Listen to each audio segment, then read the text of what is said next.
powerful. So we see this as it happened in Iran in 1977 to 1979. Iran had been ruled by a monarchy for about 300 years.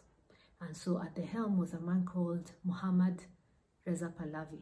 He had inherited the throne at the tender age of 20. I don't think he was even 21. He had been schooled in the West, in Switzerland and so on. And he was quite autocratic in his ways. Well, to tell the truth, he was very progressive. He built a lot of steel plants. In his time, Iran was the largest car manufacturer in the Middle East.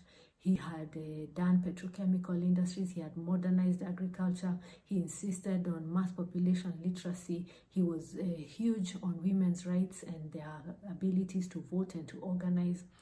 So he was progressive in some ways, but people also found him repressive. Anyone who opposed him disappeared. He had this SAVAK, the secret police, that conducted all these surveillance activities on people. And in his time, a lot of these Iranian intellectuals were assassinated. The royal family lived a lavish lifestyle in the midst of, serious poverty. And so all these things created some resentment. And one other thing that people hated about him was the fact that he was seen to be cozying up to the West and had kind of abandoned the Islamic values and traditions that were precious to the people of Iran. He was secular and he didn't really care much about clerics.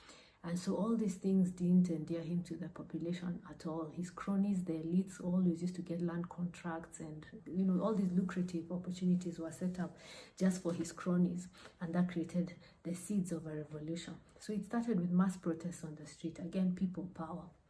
They were shot on the spot and there were killings.